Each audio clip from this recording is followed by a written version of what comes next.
Hey everyone, in this video, I'll show you how to find the Wi-Fi or admin password for your T-Mobile 5G gateway quickly and safely. I'll show a few straightforward methods to locate or recover it. Here's what you need to do. Method 1. Check the sticker on the gateway.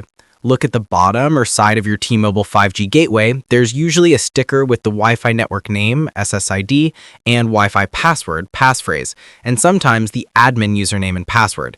This is the fastest way if the password was never changed. Method 2. Use the T-Mobile Home Internet app. Open the T-Mobile Home Internet app on your phone and sign in with the account linked to the gateway. Go to your device settings or Wi-Fi details. The app often shows the current network name and password. If someone else set up the gateway, ask them to sign into the app. It saves time. Method 3. Log into the gateway admin page.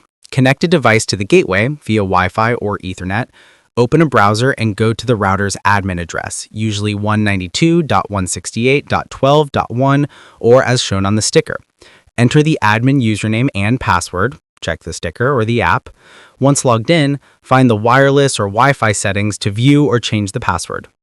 Method 4. Ask the person who set it up. If the password was changed during setup, the easiest fix is to ask whoever configured it. They may have written it down or saved it in the T-Mobile app or account notes. Method 5. Reset the gateway if you can't recover the password. If none of the above work and you must regain access, reset the gateway to factory defaults. Find the small reset hole, press and hold with a paperclip for 10 seconds, then wait for the gateway to reboot. After reset, use the default SSID and password on the sticker to reconnect. Only use reset as a last resort. It erases custom settings and may disrupt connected devices. And that's it. You should now be able to find or recover the password for your T-Mobile 5G gateway. Thanks for watching. Don't forget to like and subscribe for more quick networking fixes.